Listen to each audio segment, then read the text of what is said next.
Hello, and welcome to today's virtual seminar, Successful Succession, How to Value, Sell, and Purchase a Law Firm in a Post-Pandemic World. This is being brought to you by the Practice Management Resource Center at the State Bar of Michigan. I'm Joanne Hathaway and your host for today. All attendees are in listen-only mode without video activation. The recording from today's program, as well as its presentation materials, will be sent to you by Friday of this week in a follow-up email. As always, we do encourage your questions, so please type them in the Q&A pod on your Zoom screen. Now, today's virtual seminar is a 90-minute program, and we've designated the last approximately 30 minutes to answer your questions. So as such, we will be holding your questions for the end of the program, but encourage you to type them in the pod as you're thinking of them during the presentation. Our esteemed guests today are Jeremy Pook and Margaret Burke. Jeremy is the founder and president of Senior Attorney Match, Incorporated, and Margaret is founder and president of MB Law Firm Consulting, LLC.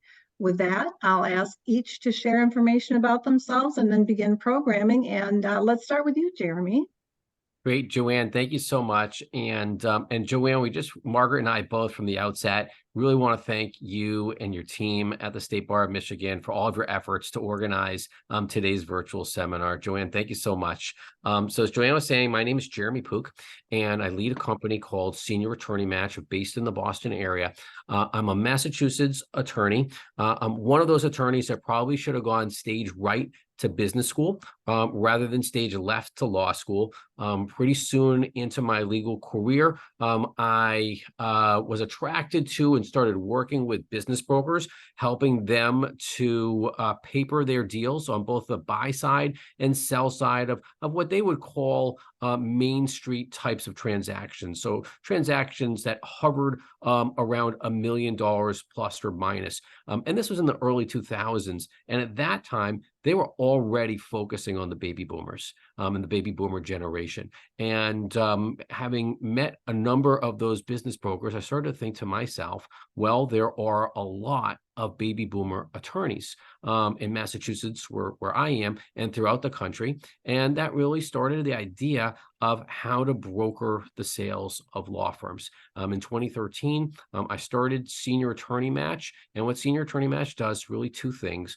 We design and implement on succession plans, really the sales of law practices. And we'll talk a lot more throughout today's seminar about how to value, sell, and purchase a law firm in this post-pandemic world that we're all in. So Margaret, I'll turn it over to you, please.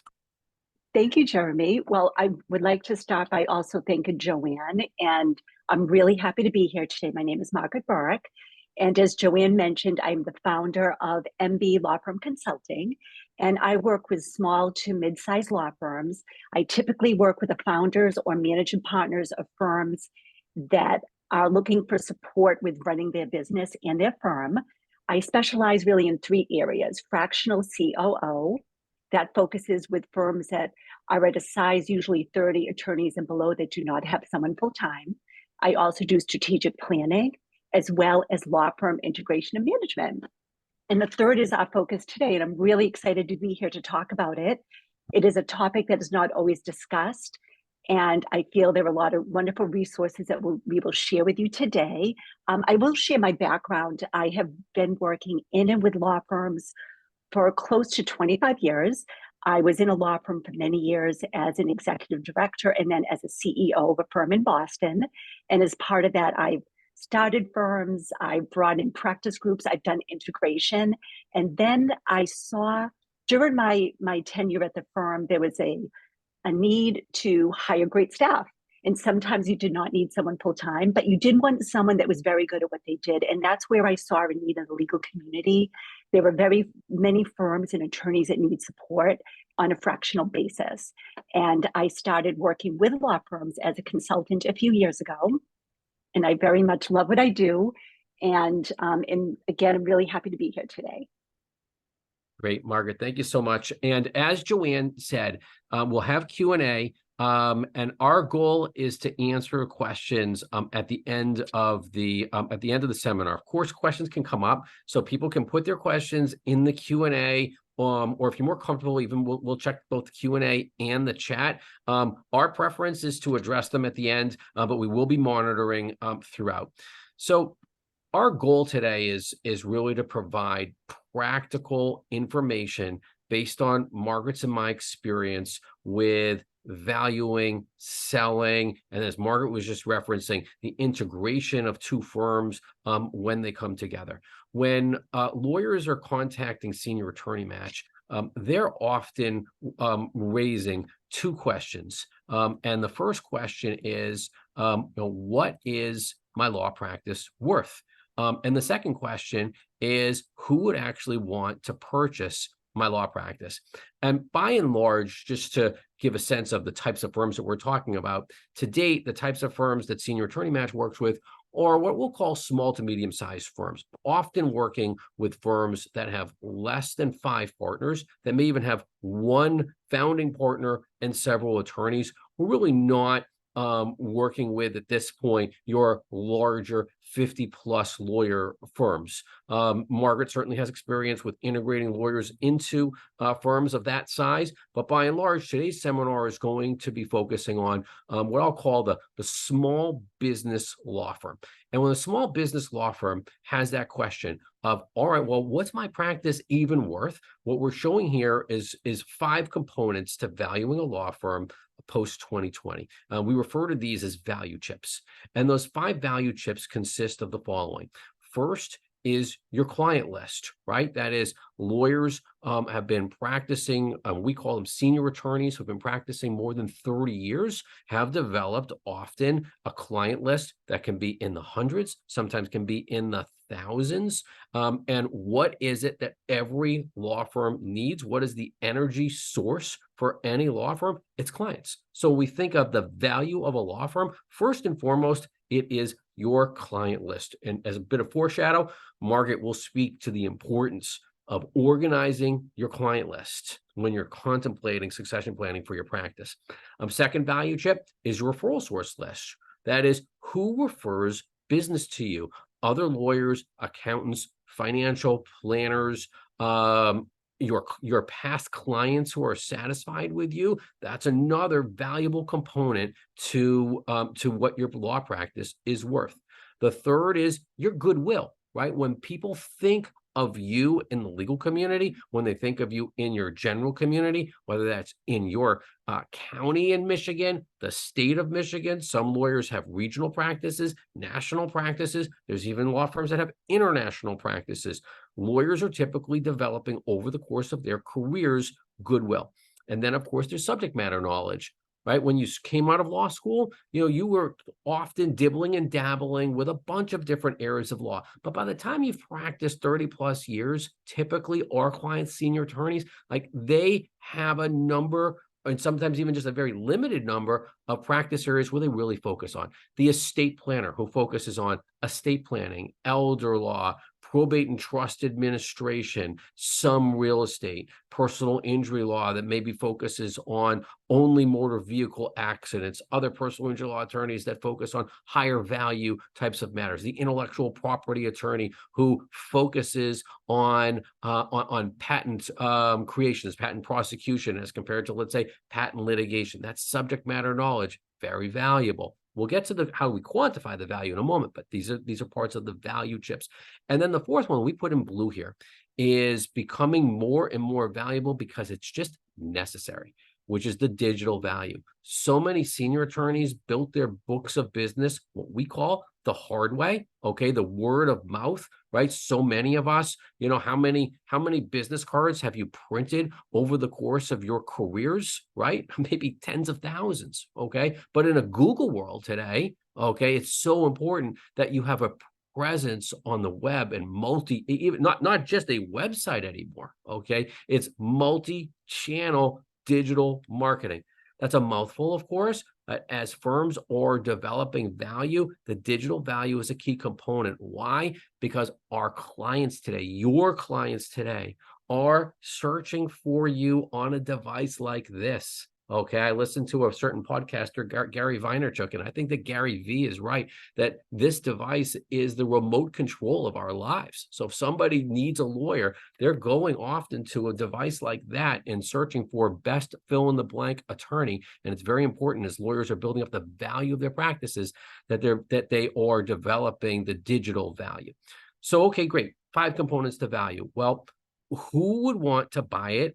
And then we'll get to what is it worth? Okay. In terms of who wants to purchase your law practice, there's really 3 options when it comes to succession planning for your law firm. What we call the preferred option, and what we continue to see in the marketplace, I've been doing this since 2013, is that the ideal buyer for a small business law firm is a growing law firm that practices in a like kind practice area as you. So I was referencing before the estate planner that is doing estate planning, elder law, probate and trust administration, some real estate, and let's just say some corporate. Really a transactional practice that's focused on trust and estates. Who is the right buyer for that firm? A growing trust and estates firm that recognizes those value chips, those 5 value chips, in particular, the client list, right? Because those growing firms, what do they always want and need? We were talking before about the energy source for law firms. They want and need new clients. What do senior attorneys have? Clients, referral sources, subject matter knowledge, all of those 5 value chips that we were talking about. Second one, which what we call the potential option, which is really the option that most of our clients call us on. I remember distinctly my second year of finishing law of law school. I had an internship, and a lawyer said to me, very short in that internship, he said, Jeremy, when people come to you and they have issues, they don't really know the issues that they're presenting, and that's a role of a lawyer to be able to present. Okay, you come with these issues, but we think that actually you're naming these other issues. So most of our clients call us and they say, you know what, I just want my internal person to take over the practice. Okay, that is what we call the potential option, because often they really don't want to and they can't afford to purchase it. And recruiting somebody into your practice is also very risky, we find, because if you recruit somebody in, it's possible they could get recruited to another firm after you've invested a number of years into someone that you've recruited into your practice. We'll explain this more in just a minute or so. And then the third option is just continue doing what you're doing. Okay, maintain your status quo. So that's not a sale per se, but some of our clients look at their practice and say, you know what, we're doing fine. We're making good money here. I've learned about these other options, and I can just stay in what I'm doing for the time being. So these are really the 3 succession planning options: join a growing law firm, structure an internal succession plan, or maintain your status quo. I was saying before about that potential option, that when people come in and they say, oh, I just want my internal person to take over the practice. The reason why we're saying to them, all right, let's spot some issues here. Okay, in terms of why your internal person may really not be the right person to take over your practice. And we call this the false expectations. There's really 4 reasons around those false expectations. You hired a key employee to do the work typically that the senior attorney is generating. That is, you're growing your practice, you have too much work, you hire an associate, you hope you hire well. Congratulations, you did hire well. And that person has always performed the job, and you've delivered the goods. What are the goods? The clients, right? They haven't had to do much business development, and they came because they wanted a job, and they still want a job. They went to law school and not business school. Okay, went to law school to practice law, not run a small business. The third one is really important. And this one, I'll share some that dawned on me recently. Not that it was such an epiphany, but we put down here that they just can't afford to purchase your law practice, right? They got all kinds of bills that they have to pay: their mortgage, their car payments, monthly credit cards, thinking of their own retirement savings. But a really big one that we're seeing in the marketplace when it comes to hoping that your associate or junior partner or even younger partners will want to take over your law practice is student debt, right? So many people today are paying their student debt for years and years, even decades. And the thought of not having a steady paycheck when they have not only a mortgage, but their student debt on top of it is often just a bridge too far that they just can't afford to purchase your law practice. And then the last one's a little weird in that they just assume that you're not going to retire. Like you say sometimes that you want to have a conversation about them taking over your practice, and they just figure, okay, well, let's just talk about that next year. And they just assume for some reason you're just not going to retire.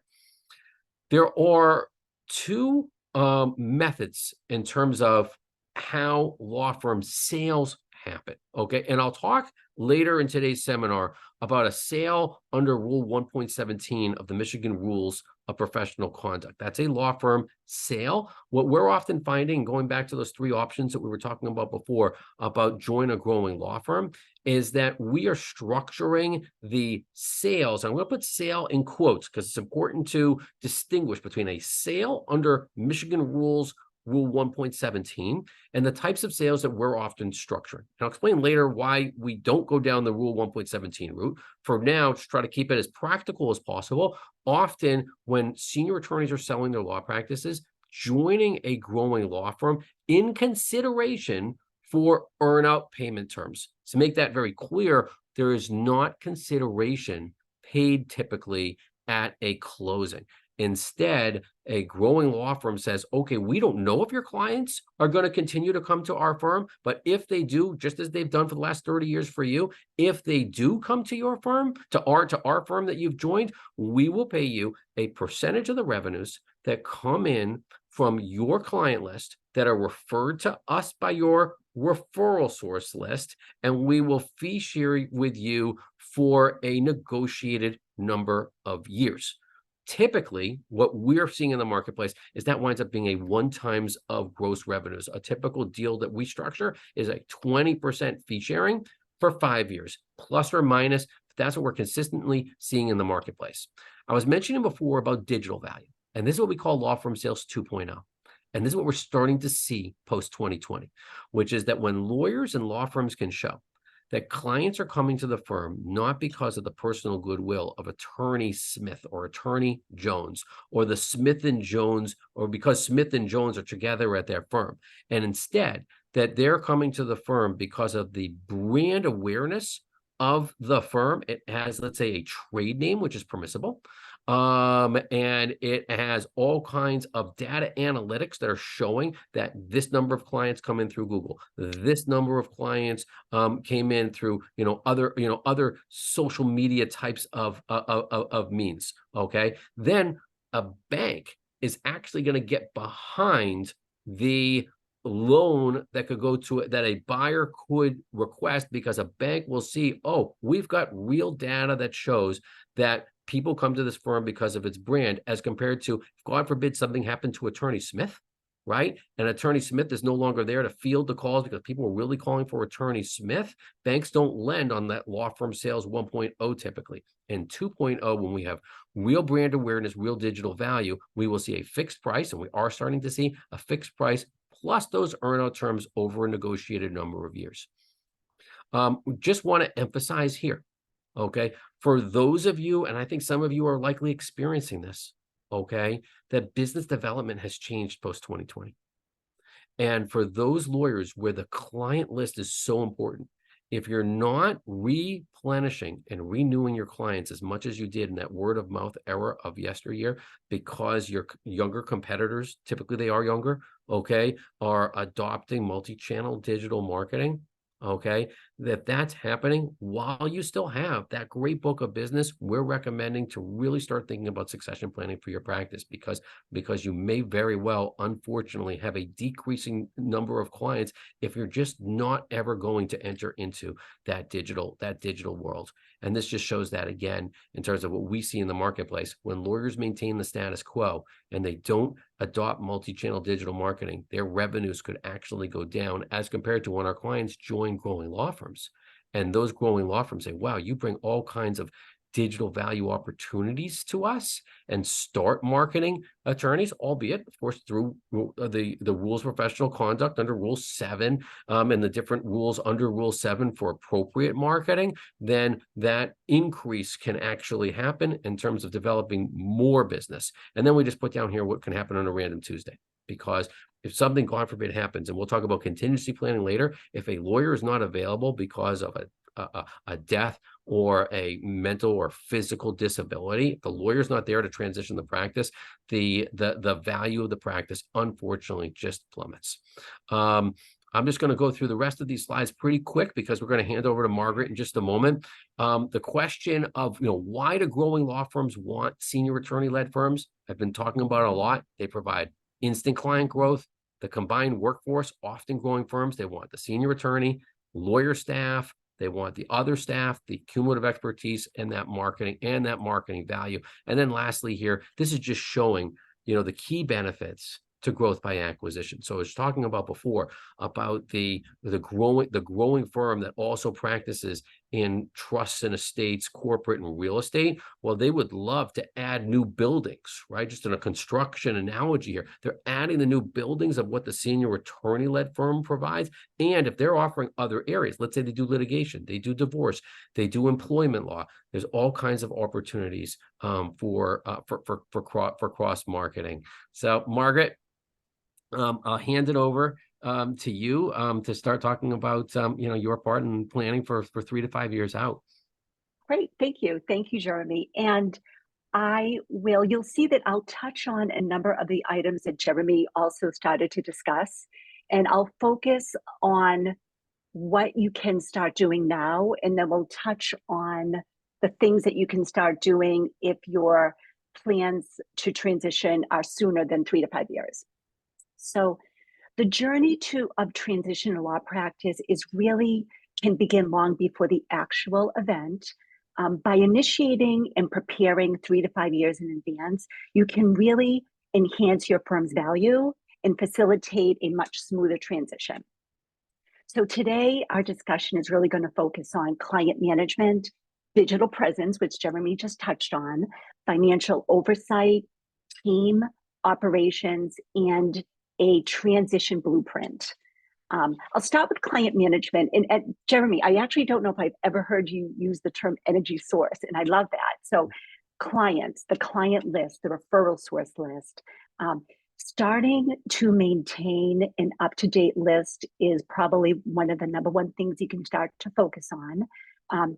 That means having a list that can be sliced and diced so that you can sort later on as you get closer to a transition, and a list that you're comfortable is as up to date as it can possibly be. So the items that you really should have on this list is your clients and referral sources. I'll focus on the clients, your clients' contact information, their cell numbers, phone numbers, email addresses. So that is your basic client list.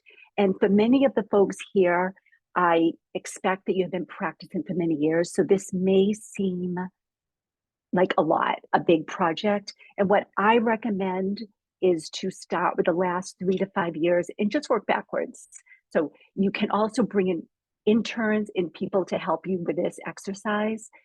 As you're building out this current contact list, which you will be using later on during your transition as part of your value proposition, it's also important to think about the services that you provided to these individuals. Break it out by practice areas. We'll use the estate planning practice area as an example, since Jeremy touched on that earlier. Probate, estate planning, real estate. Break out the type of services that you provided to these folks. And this is a detail, but I would actually separate it in columns also. And the goal is to, when the time comes, to be able to sort and really get a good understanding of your client base. And in addition to the practice areas, I recommend noting the revenue that you receive from these clients over a period of time. Really, any activities that you believe you will want to reference in the future, please include that in the client list. And quite often you have a time and billing system that you can download to Excel, and you can just start working on this. The other item related to client management that comes up very often is I call it the digital first approach. Many firms that have been practicing for years have a lot of paper. So Jeremy, you've seen this a lot, and it's just a common occurrence in law firms. Law firms tend to be paper heavy, and there is a tendency towards being very cautious in not throwing things away. And that makes sense. And fortunately, we're in an age where you can go digital first, which really is paperless, knowing that you will always have some level of paper. This also can be a very big project. I've been through this myself, actually, more than once. And I would recommend developing a process. Take a look at your retention schedule. If you don't have one, create one. Start with a plan now, moving forward, and then start to work backwards. Back to the 3 to 5 year approach is really a great way to start. And as you're doing this, remember, not everything needs to be scanned. There are things that can be purged, and that will be part of the retention schedule that you will create and have someone help you follow. That you can follow. I have someone come in and help you. The next item is digital presence. So Jeremy touched on this also, and I'll touch on websites. I'm going to focus on LinkedIn a little bit more than other social media, as well as Google. So with your website, is your website clean? Is it modern? And when I say modern, I don't mean modern style, but more, is it current? Will people look at your website and think, oh, gee, this is a clean, easy to read website, and it looks like they've updated this within the last few years? Your website really should be accessible on the cell phone, as well as iPads, laptops. So test it, make sure that people can look at your website easily and navigate it. And you also want to have an ADA compliant website. If you feel as though any of these items you do not have, this is a wonderful time to do a refresh. I say refresh before redoing a website because often you can have someone come in and take what you have as a base and enhance it and correct it. There are many wonderful web designers out there who love what they do and they want to do a complete rebrand. You may need that, but you very well may not. I would keep it simple and clean and update your website. And what's very important on the website is a current photo of yourself, your team, and this leads into LinkedIn. So in addition to an updated website, LinkedIn has become a place that people go to immediately. If you look at your LinkedIn activity, you will see a lot of people looking at you. You'll meet with a potential client, a potential referral source, and people go to LinkedIn and they look you up. So I'll begin by suggesting that if you don't have a photo, please put one on your LinkedIn profile very soon. That is probably one of the number one reasons why I think people go to LinkedIn and they leave your profile immediately.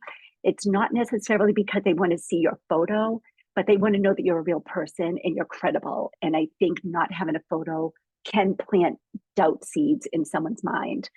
On your LinkedIn profile, does it convey what you do and how you help your clients? Is it clean? Is it current?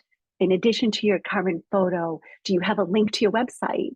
That may seem basic, but there are some LinkedIn profiles that don't have that right now. So please take a look at your LinkedIn website into your LinkedIn page, in addition to your website. And related to LinkedIn, it is also important to build your LinkedIn connection database. The reason for this is it really does convey that you take marketing and business development seriously. And as Jeremy mentioned earlier, people are looking at this now. It's a new way of bringing in business to law firms. If you don't, ideally you will have 500 plus connections. If you don't, this is a great time to start to get into the practice of when you meet someone for coffee, someone reaches out to you, you have a new client, go into LinkedIn and connect. It's very common, acceptable, and people appreciate being connected with. So please consider building your LinkedIn database if you do not already have that as part of your daily practice. And then lastly, and definitely very important, is your Google presence. So Google is queen/king. Google definitely influences where you appear when people look for estate planning in Michigan, in certain areas. You want to try to be on the first page. And in order to do that, There are some things you can do. One is definitely Google reviews. Not only does it help you with folks looking to meet you and ask for your services, it also helps with what I'll call social proof. By nature, we're all trying to compare and make sure that the person we're speaking with is the best person. Having testimonials on Google really does help people see the type of wonderful work you do for your clients. And, the to do related to that is to ask for reviews. I understand that might not come naturally to some people and it may not be comfortable. If that's the case, you may consider having someone on your team do that in your behalf when you're closing out a matter, or you may add a link in your signature in your email that people will go to and initiate a review. I also should mention that if you do receive constructive feedback in a review, it's a best practice to respond to that constructive feedback on Google. It does happen sometimes, and it shows that you take your client service very seriously. Next is financial oversight. This is an area that many attorneys, are challenged with because many attorneys did not go to business school. They focused on the legal profession and being a great attorney. And as part of running your firm, there's a big part of it is financial management. So this is a time, if you don't have systems in place related to updated financials, you've heard, I'm sure, profit and loss and balance sheet, cash flow summaries. This is a time, if you don't have those reports in place that you feel really confident are up to date and current and accurate, it's a time to bring in someone to help you if you don't have the resources in-house. There's a lot of people out there, fractional CFOs, very good bookkeepers that focus on law firms that can help you with this. Another financial area to really focus on is your billing practices. Many firms launch. Thankfully, they're successful quickly. They have a lot of clients come in the door quickly, and the billing practices may not have ever been addressed. And over time, the billing practices have become an ad hoc activity. And if you do have this situation, it is really good to implement practices now. What that means, if it's a monthly billing, you bill monthly before a certain date. Let's say the 5th, I would recommend. If you bill by matter, you have a process where when a new client comes in, you bill them. The reason this is important, not just for cash flow, frankly, also when you do decide to make a transition, it will avoid the conversations about your billing practices not being current, perhaps lost revenue because of a lack of billing practices. So I would focus on financials, billing practices, and then lastly, I will touch on aging AR, accounts receivable, and WIP. This is another area in law firms that can become, over a period of time, you could end up with accounts receivable lists that are so old you will never collect them. Same for work in process. If you have the type of practice that accumulates work in process and you haven't billed, it's a great time now to clean that up. That will help your financials be accurate. It will help show that you're running a very tight law firm. And if you do have this exercise to go through, I would recommend talking to your accountant to make sure that everything is done properly, but have a plan and pursue it or write it off would be my recommendation. And if you are planning ahead of time, you have time to do this incrementally. So next, I'm going to touch on team dynamics. Team, as we all know, is critical. Law firms are a group of people that provide services to you and your clients. As you're approaching a transition, there will be discussions. If you have a team, there'll be discussions about your team members. There'll be conversations about the value that paralegal that's been with you for 15 years will bring to the new firm. This is a wonderful time to start to listen and discuss the plans your team members may have for themselves. You're planning a transition. There's a chance that your team members may also be in the same boat. So knowing ahead of time who you believe will come with you and who you believe may decide when you move on or you make a change, they may also do the same. So start to have those conversations and just note to yourself the folks that you think will be coming with you.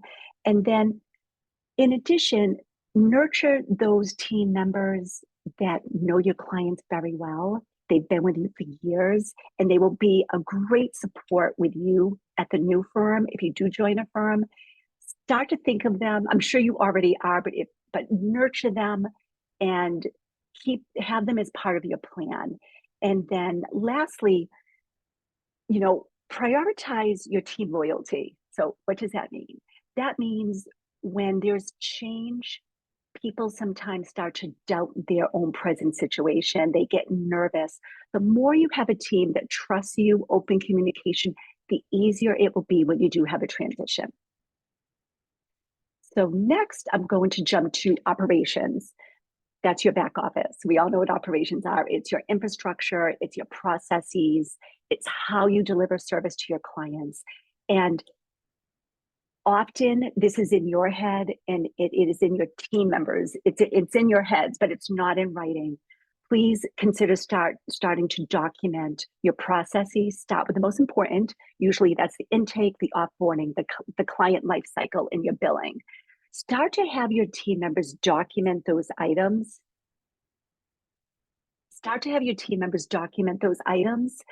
Put it on paper. It does not need to be perfect. Over time, you will perfect them so that when you do have a transition, you will have documentation related to how you have been so successful in managing your law firm. The other big operational item that I'd like to touch on is the contractual obligations that you have as a company. So the common ones are your office space, copiers, postage meters. These are items that if you miss many of these items have automatic renewals, and the notification period might be 60 days. Starting to document every single contract you have, start with the most important, the date of the auto renewal, and the date that you would need to give notice if there's going to be a change. Just do it now, put it on your calendar so that when the time comes, that will not be an issue for you because you will have known and been prepared to cancel or come up with a plan B. And then lastly, I'd like to note, if you do have the luxury of looking ahead a few years, create a blueprint. And it can be simple, one page, or just document what's on your mind, document where you would like to be and the resources that you believe you'll need to get there. And it'll start the flow of preparation for your upcoming transition. And I'd like to note that it's interesting, preparing for this presentation, it reminded me a lot of planning for retirement. So we incrementally, over the period of our lives, we contribute and prepare for retirement. This is a similar exercise where you can do small actions you take now can really have a big impact when the time comes. So I recommend that you start now. And if you are in a situation where you don't have, a few years, but you want to make a change soon, start to focus on the client management, the list, and then bring in help to help you get where you want to be in the time frame that you have. Great. And I think next, Jeremy, I'll jump right into the next section. Does that sound good to you?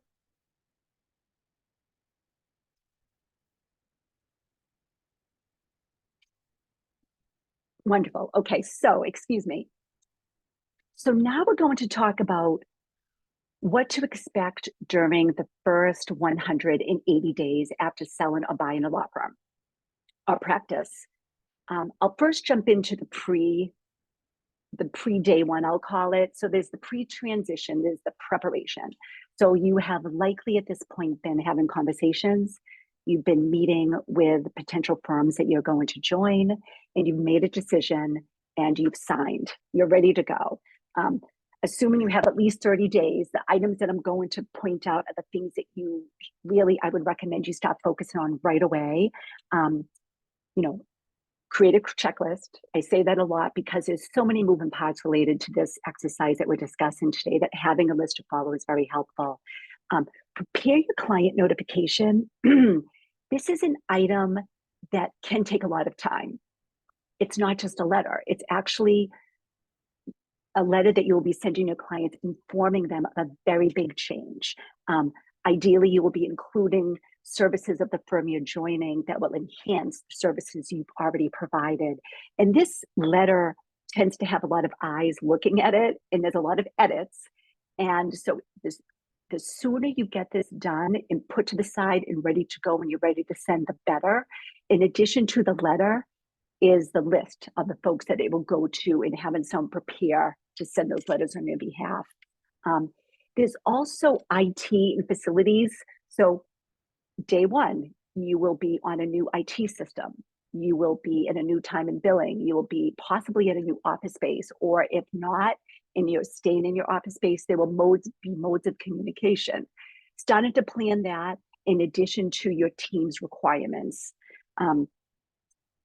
What I mean by team requirements, and this is something that does come up often, is members of your team that are coming with you to a new firm.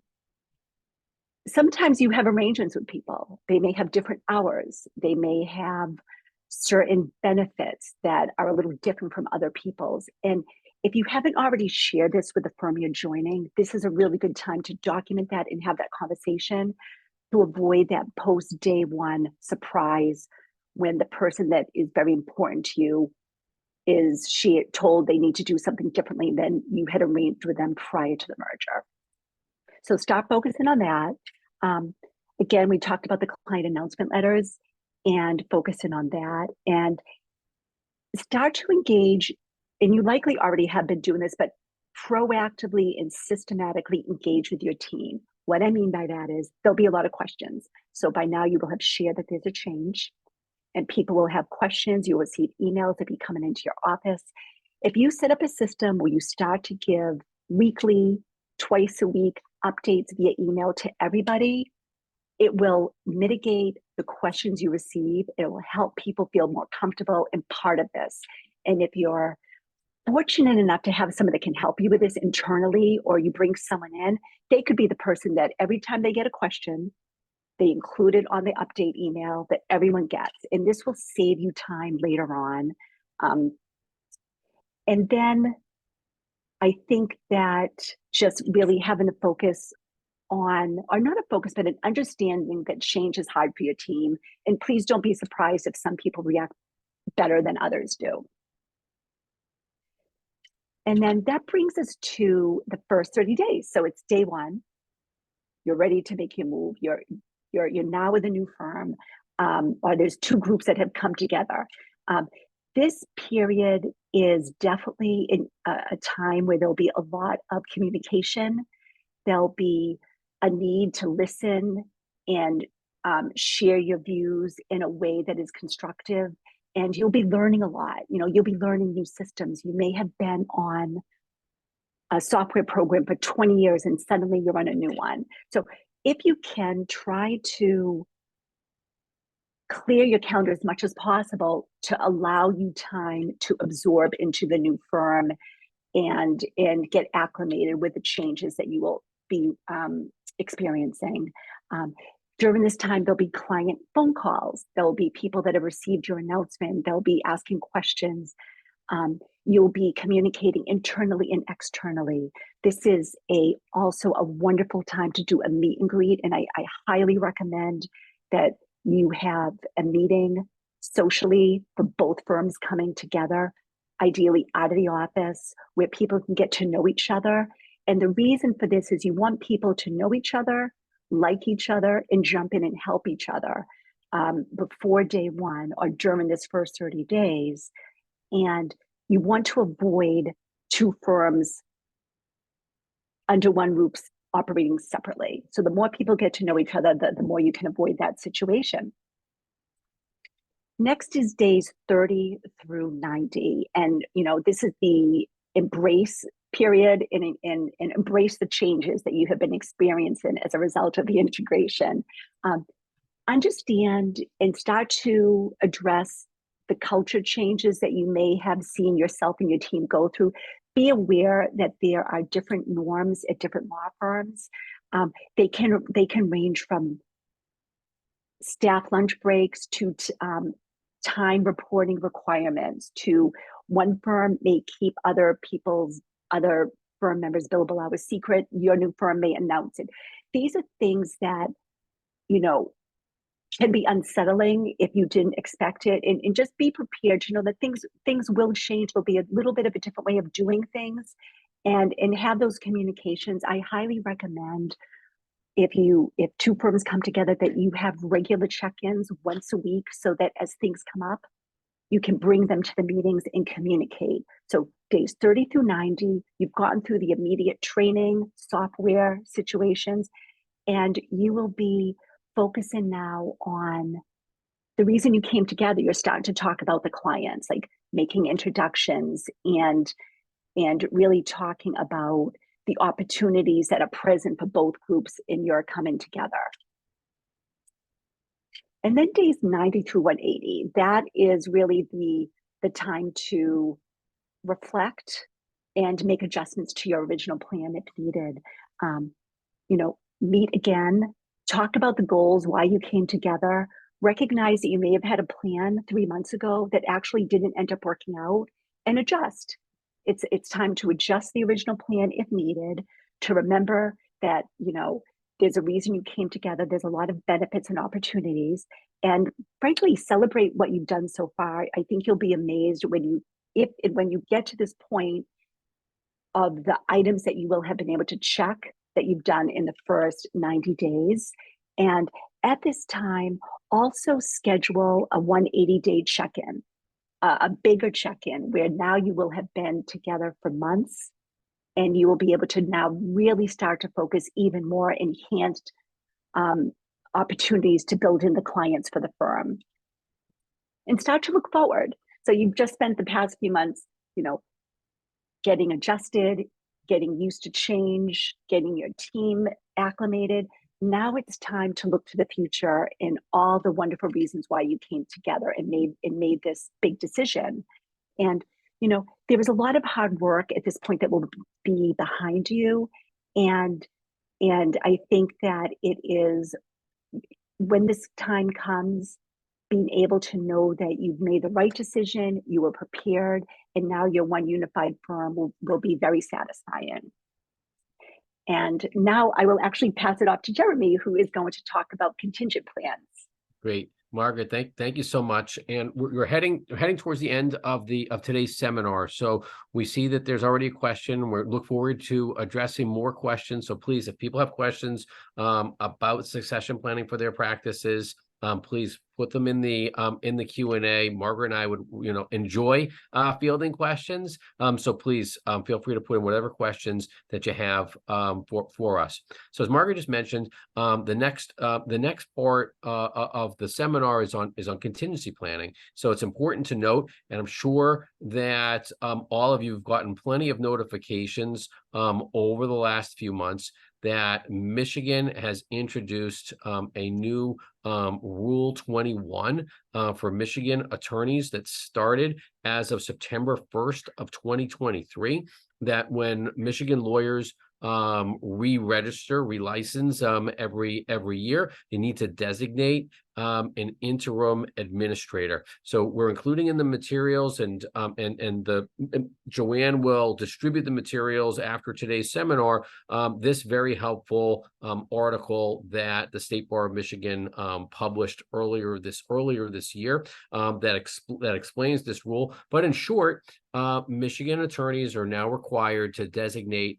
a Michigan attorney or Michigan law firm that has at least one Michigan attorney that could administer the law firm. I really look at this in some respects like almost like a power of attorney type of role that could step in an unexpected situation where a lawyer is unable to continue practicing, whether that's a physical disability, mental disability, or death. And it's important for that interim administrator to have access to files, to have access to passwords.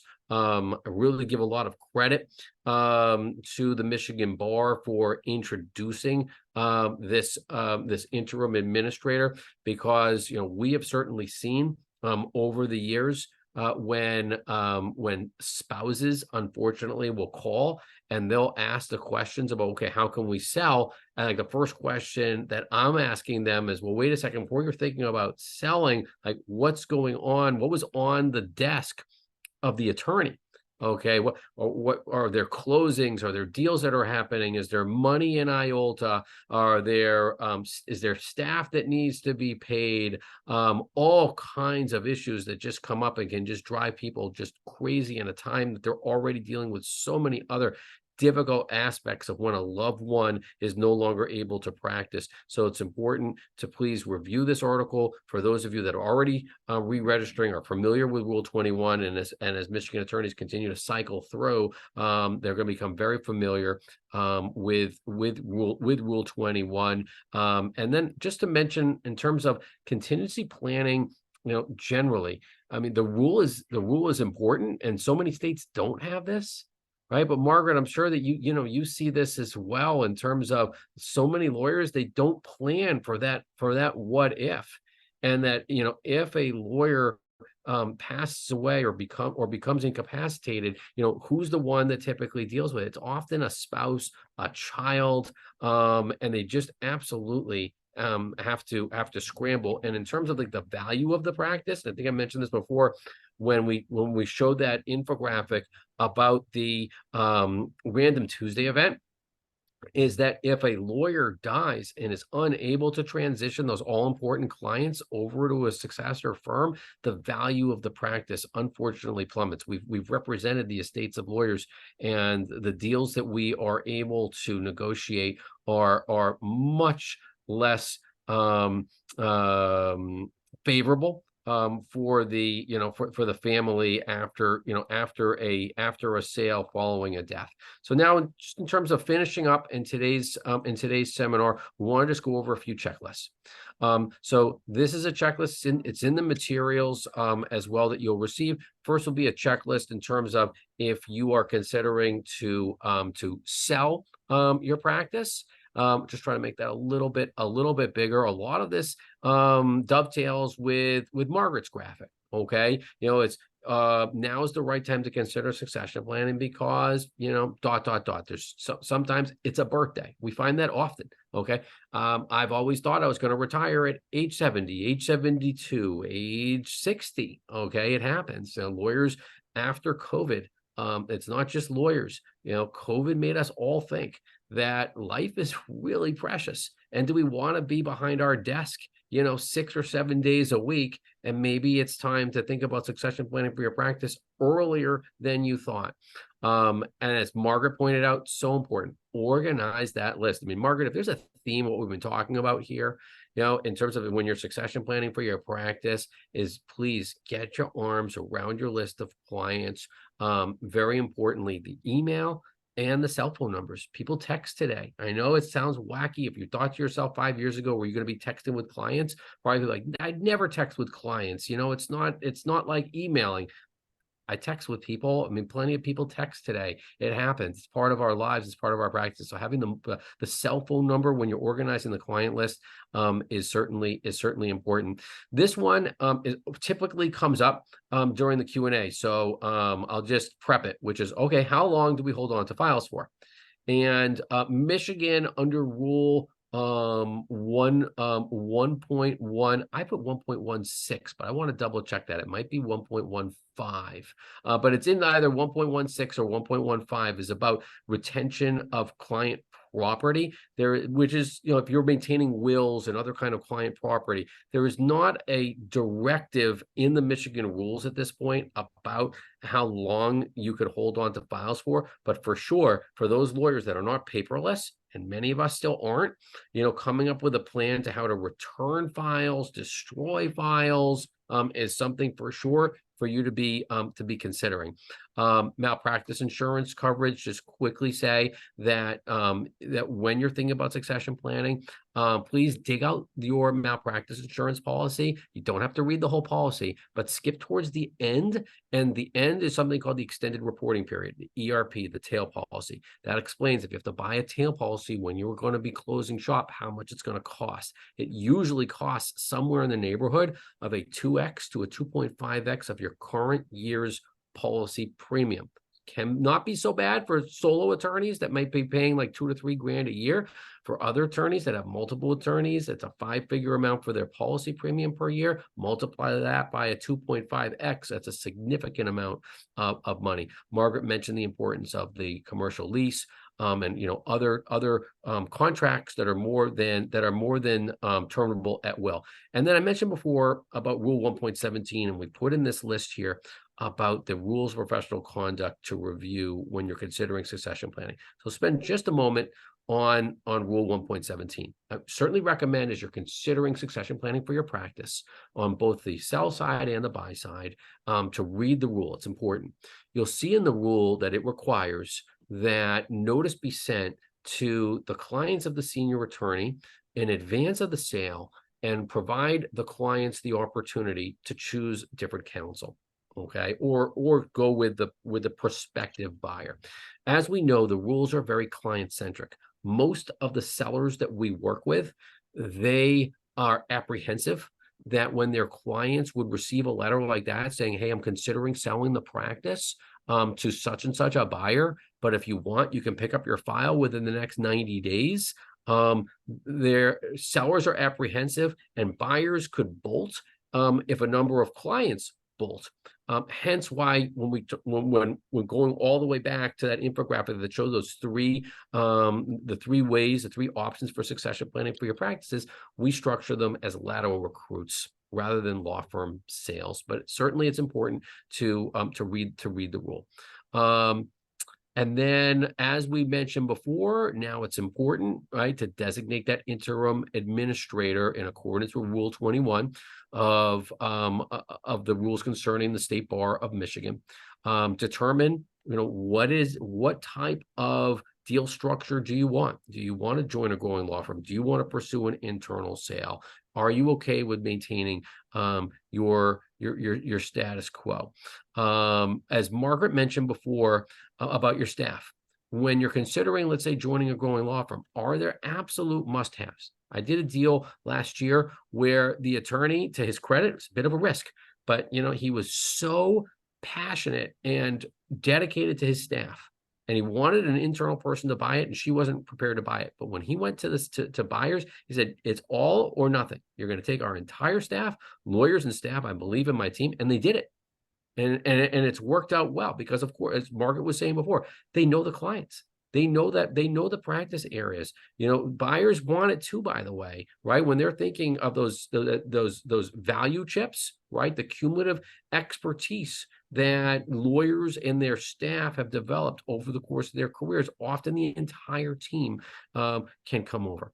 And then from the buyer standpoint, and this is our last part of today's seminar, is okay, if you're thinking of purchasing or recruiting in a senior attorney-led firm, what do you need to be thinking about as a buyer? And I'll just say, this is such a great way to grow, okay? As Margaret pointed out, okay, in those first 180 days, and Margaret and I, we've lived it. And if people want to ask questions about our experience together, right, these are not turnkeys. You're not buying a Subway franchise or some other franchise. These are not turnkey whatsoever. But when it comes to thinking about organically growing or growing by welcoming in a senior attorney-led firm that has hundreds, even thousands of clients, growth by acquisition, we believe, I say it often, I've bet the house on it career-wise, and it's here and it can work and can really accelerate a buyer's growing firm. So here are things that buyers need to be thinking about. Okay, what kind of firm would you want to welcome in? The same rules of professional conduct apply. Who from the senior attorney's office would you want to be bringing into your practice? I'm typically recommending you really want almost all of them, except for people, and there are always exceptions, for people that just won't fit in to your system. Margaret was saying before that Google is queen and king when it comes to, let's say, business development, making sure that you're well seen there. What are kings and queens of succession planning when you're joining a firm and you think of buying a firm? Culture. Even if on paper it looks great, if the cultures do not align, it will not work. I just want to say that again. If the cultures do not align, it will not work. And that goes into the importance of conducting due diligence. We find sometimes what we call puppy love. At the beginning, you're like, wow, this is perfect. I know these people, like they're great. Everything's going to be great. Puppy love, we remember what it was like when we were in high school, okay? After a few dates, may not be the one. Similarly, it's important to do due diligence. And then, what are the financial terms going to be? As Margaret pointed out in that infographic, develop an integration plan, develop a marketing plan. I can't emphasize that enough. We're often saying, to people that that first 180 days, like Margaret was showing, just so crucial. And it's important to invest. So many growing firms, they just expect that, like a Lego piece, they're just gonna like click in right away. But you got to invest the time and money. And as Margaret was pointing out, in that first 180 days, both sides just absolutely need to listen to each other. All right. So before we go into Q&A, we're going to welcome back in Joanne. Because Joanne has a survey that she wants to share, or at least explain that we would really appreciate for people to share their thoughts about today's seminar, and then we'll jump into Q&A. Thank you, Jeremy. As Jeremy indicated, we are going to go into Q&A now. So please do continue to type your questions in the Q&A pod. And as you're doing that, I did want to indicate to you that when you exit today's virtual seminar, your browser will take you to a brief survey. And as always, your feedback is important to us. So please do take a few moments to complete that, and it will help us develop future programming. So with that, Jeremy, let's go to the first question in the queue, and Margaret. Terrific. Yes, question. How do I value my solo estate planning practice of 50 years? What is it worth? Yep. Great. It's a great question, and on the minds of of so many people that have developed such great practices, and I'm glad that particular question came up, because the most often, sort of like Family Feud, like who are the people that are most sort of anxious or interested to sell their law practices, and my experience, not so much anxious to sell their law practices, but my experience, it's estate planners, right? Because they've written a number of estate plans and think to themselves of, okay, I'm sitting on and I've written so many plans. What is it, what is it worth? Okay. So just to go back to this infographic, okay, the value is that you've written those plans, you have the clients. What is a buyer going to pay? Just to remind everybody, it's that type of practice, an estate planning practice, that for a lawyer who's been practicing for 50 years, and presumably people come to that lawyer because of him, right? And because of the reputation and goodwill that he's developed, a buyer is bound to pay that seller a percentage, a percentage of the revenues that would come in from his estate planning practice over a negotiated number of years. And we have brokered a number of estate planning practices, and typical terms are, let's say I was mentioning before, that 20% for 5 years. Often for estate planners, we try to negotiate even longer terms with whether it's an internal successor or a growing law firm, because let your clients live forever. But in reality, estate and probate administrations wind up generating more revenues than writing plans. So we often are saying, for the value of an estate planner, that it's that fee sharing for 5 years, and then we add on several more years limited to the revenues that come in from probate and trust administrations, as well as people are living longer and have elder law needs, and let's say applications to nursing home type needs will often include that as well. I just want to make it clear to the questioner that we are not seeing yet in the marketplace, by and large, that even if an estate planner who's written 1,000 wills, that estate planner would receive consideration at a closing because buyers are just too wary that those clients just may not come back. That being said, we've structured some deals when the amount of a sale can be so low that a buyer would do it. But we find that fee sharing over time is what gets value to the seller and is fair to a buyer, because a buyer will pay based upon whether the clients are going to continue to call and be retained by successor counsel. Okay, let's see. Getting to another question, which is, my practice is exclusively divorce, not a lot of repeat clients. I have valuable positioning in my advertising, though. Okay. So Margaret, I'll tackle the first part, but I think it'd be really interesting for you to talk about that advertising piece, and let's say how to track it, how to grow it. Okay. So the divorce practice, I'll just share with people, by and large, I haven't worked with divorced people because they are unlike, let's say, estate planners, business law attorneys, the people that you'll have clients for years and years and years. That being said, okay, if a divorce attorney has developed that reputation that this person is referencing and has a phone number, a website, that, again, that reputation, people call because of the reputation, it still is a law firm sales 1.0, because a buyer will pay based upon whether clients continue to come to that practice. Very hard, though, to get that upfront amount of money unless you have that great brand value that we just know that clients are coming in based upon the brand value as compared to the lawyer herself that people are calling for. So yeah, Margaret, please. Yeah, sure. Thanks. It goes back to the digital value. So it sounds as though the digital value is there. And what's important is to track it and, have as part of your intake or your initial phone calls with prospects, learning where they learned about you and starting to keep track of the ROI of the investments you've made in advertising. Quite often, the person that is doing the advertising for you may be a marketing individual that does a lot of marketing for you, and assigning that to them is very helpful, because again, in a few years, to be able to show that you have built up this digital value / reputation through your investments in advertising and other media, it's easy to show the numbers. The numbers speak very loudly versus just saying, I have this at a moment in time. So I think my takeaway for that is, that's wonderful. Maximize it, track it. And then if you have taken some initiatives to get you to where you are, continue to maximize that.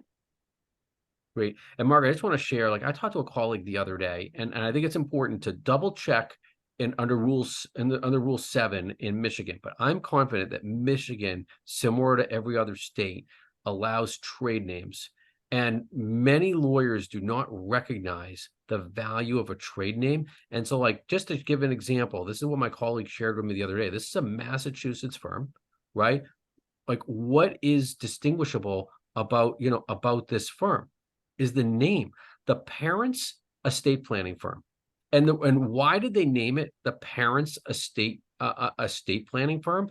They chose that because they recognize that young parents, what are they? I was mentioning before about the remote controls of our lives, right? What are they Googling? They're like, estate planning for young parents.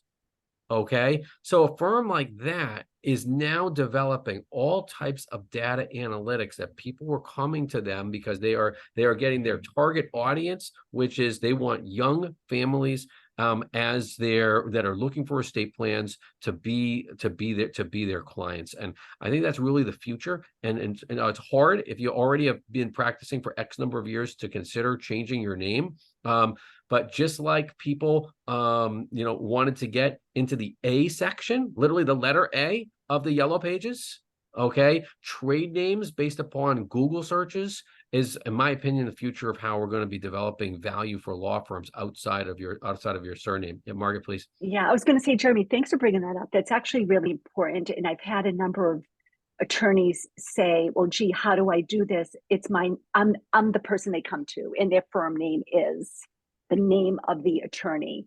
And so if you are focused on transitioning and selling your firm, it is something to consider, is looking at your name, as well as looking at the Google searches, as Jeremy mentioned. I'll throw out a tagline of an estate planning attorney that I think is brilliant, and it is estate planning for the other half. So it's interesting. It's promoting a certain group of folks that are drawn to this attorney, and it's not necessarily her name, but it speaks to people. So I'm glad you brought that up, Jeremy. Great. And please keep the questions coming. Someone was very nice and put down like, okay, well, will we address it if we have time? We've allotted another 20 minutes. So if people need to leave, that's fine. But we're here, and please continue to add questions. So yes, the materials will be emailed by Joanne, and I'm sure there'll be access to be able to watch this or parts of it.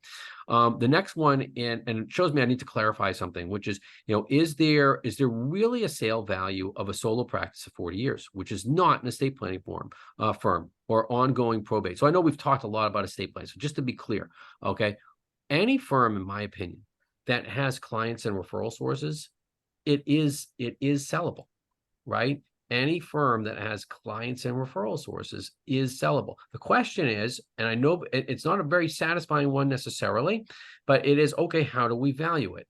While we are in this law firm sales 1.0, okay, at least the way I've structured Senior Attorney Match is that we don't come up with a value, because all of the research that I have done and working with clients and working with buyers in particular is that any value based upon the past cannot indicate whether the clients and future clients are going to continue to come into the practice that a purchaser buys. So what is the value? Stated very succinctly, the value is a purchase price based upon the earnout performance, or stated even differently, these are by and large seller finance deals, right? Seller is saying, I am selling my practice to this growing law firm in consideration for the percentage of revenues that come in from my clients and referral sources over a negotiated period of time, which is essentially seller financing, and that seller financing is paid out by those earn-out payments. Okay, let's see. What's the next question? What practice areas do you typically do we typically work with? You mentioned estate planning. What are other practice areas? So there we work with almost any type of practice area, but what's really significant, what I find in the marketplace, or more sellable types of practices, are niche practices. Okay, so we've talked about estate planning a lot, but we'll mention a practice that Margaret and I worked on together, which is a lawyer who developed a niche practice representing condos and co-ops, the board of directors for co-ops, and the board and the trustees of condos in Manhattan. Like, that's pretty nichey, right?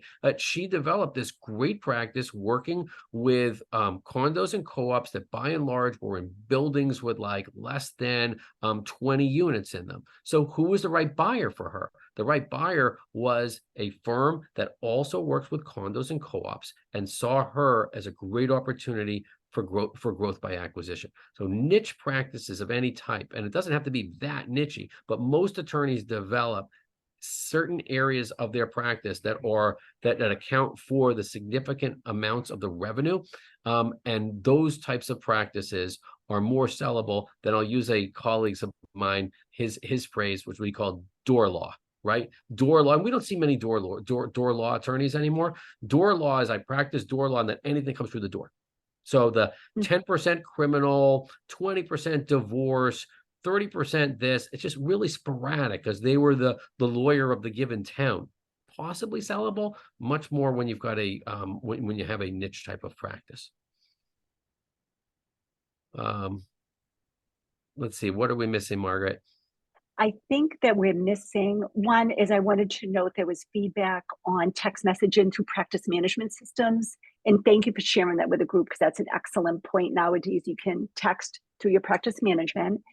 And then we have another question related to an individual that is thinking of retiring within 3 months. And the question is, gee, do I really invest my time in digital value?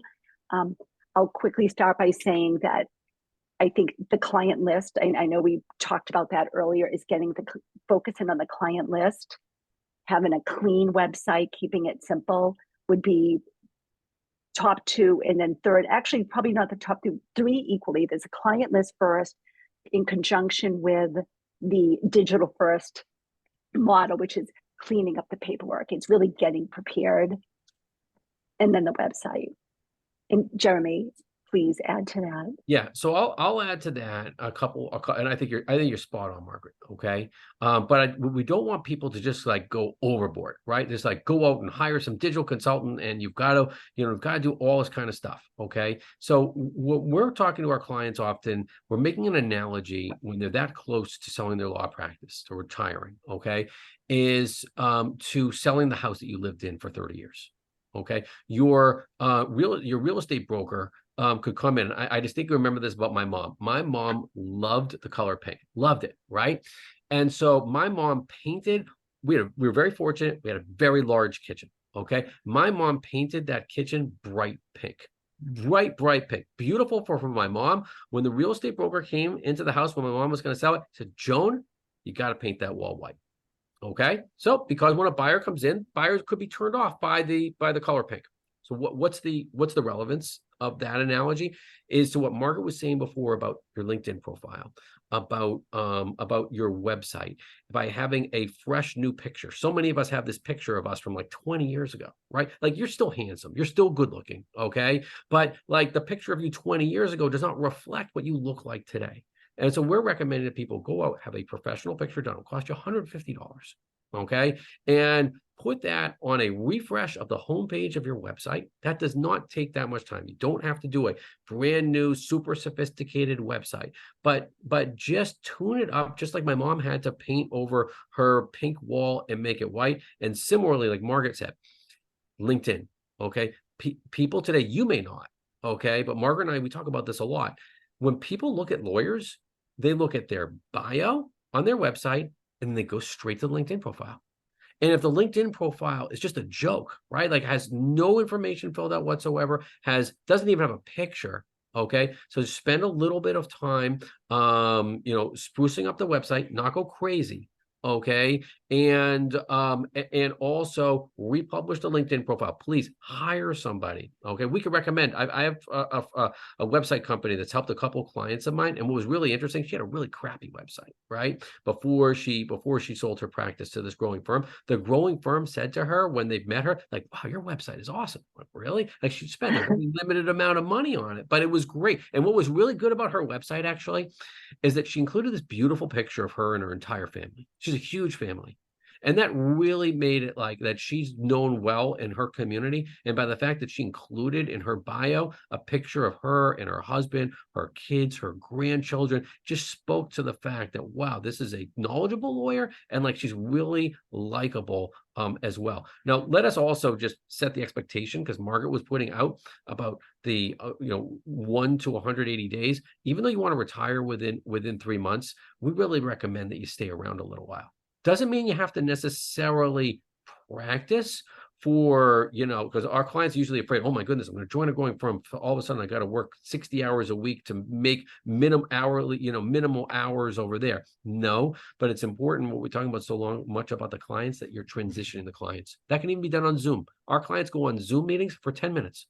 Let's assume it was Margaret and me and Joanne, I know is off screen, but if I was introducing Margaret to Joanne as the client and saying, Joanne, that I've been slowing down, which would be nice, by the way, but anyhow, I've been slowing down. You're going to be in great hands with Margaret.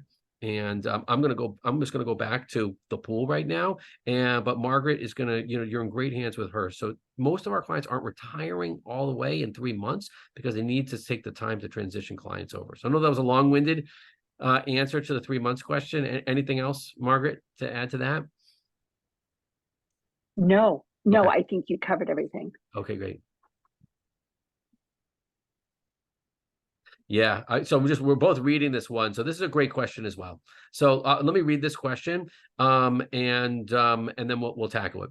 If the sale of a practice is based on a percentage of work clients received over time, like how do you track it? Okay, that it's received from the selling attorney to calculate the gross value of the work received. Great question. So the nice thing, I sort of smile in a way, but the nice thing of working with lawyers, right, is that we wind up drafting a lot of the agreements. I'll make the disclaimer that I'm not an attorney in a given state, but because I am an attorney and we work on these agreements, I wind up drafting first drafts and then have other attorneys look at them. And this question is one that always comes up.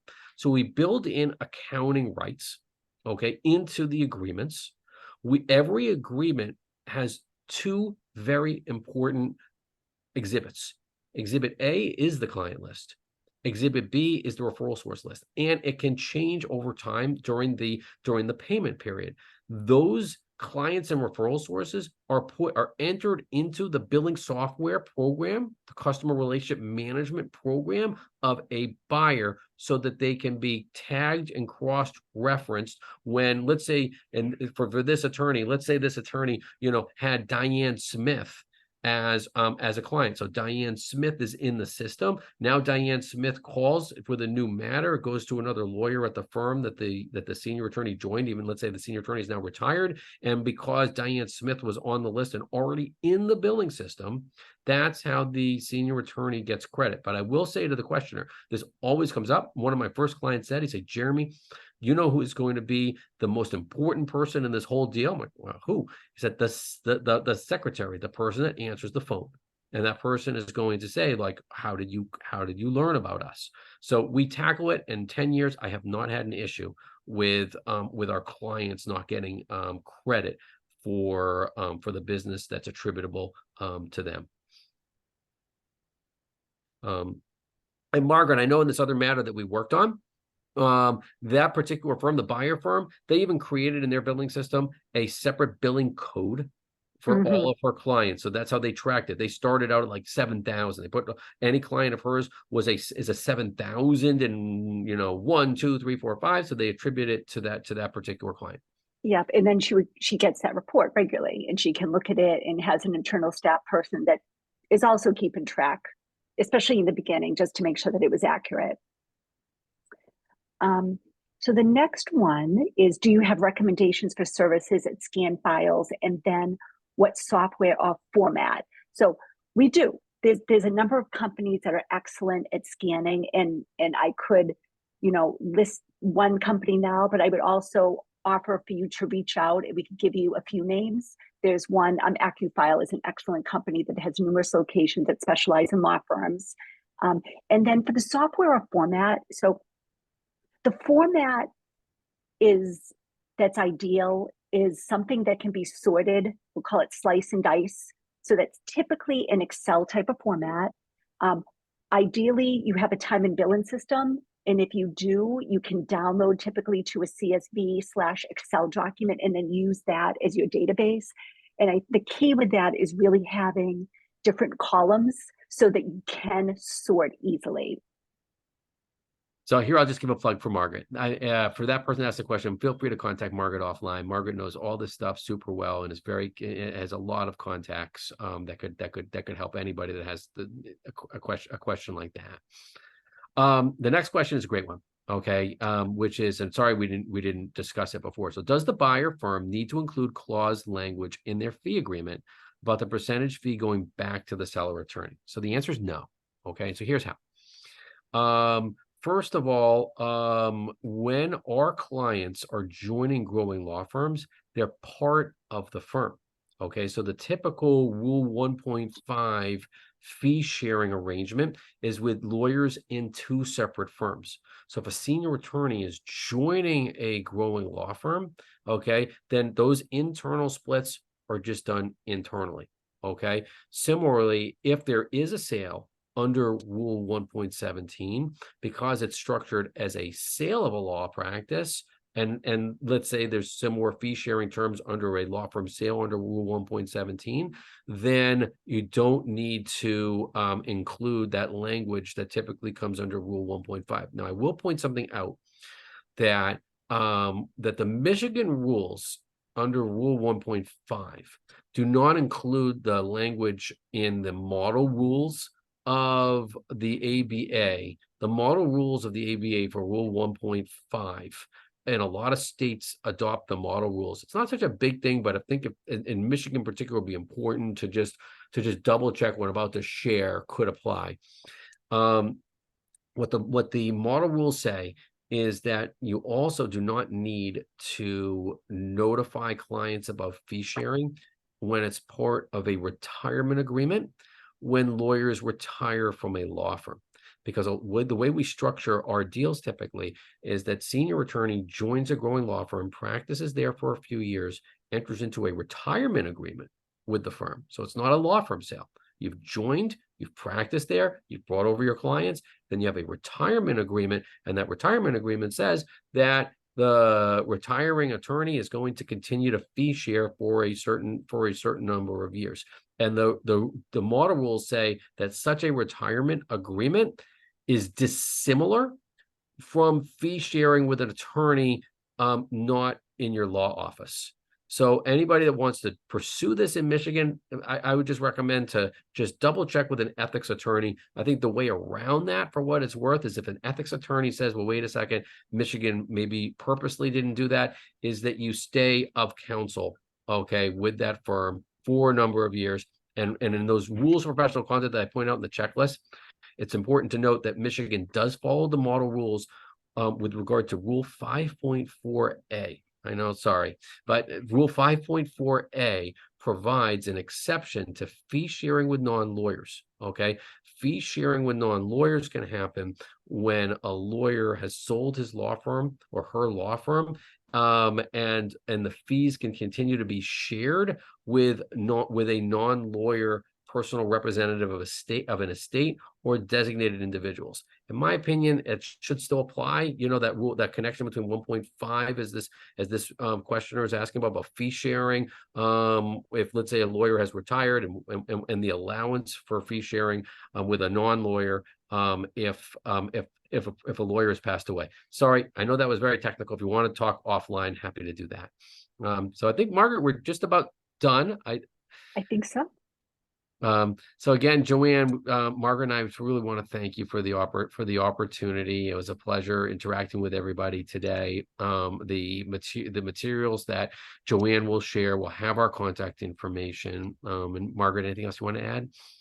No, except thank you very much. Thank you to all the attendees. And this was a wonderful opportunity for us. Well, thank you both so much. And with no further questions in the queue, we will conclude our programming for today. We'd like to thank our speakers, Jeremy Pook and Margaret Burke, and also you for joining the State Bar of Michigan virtual seminar.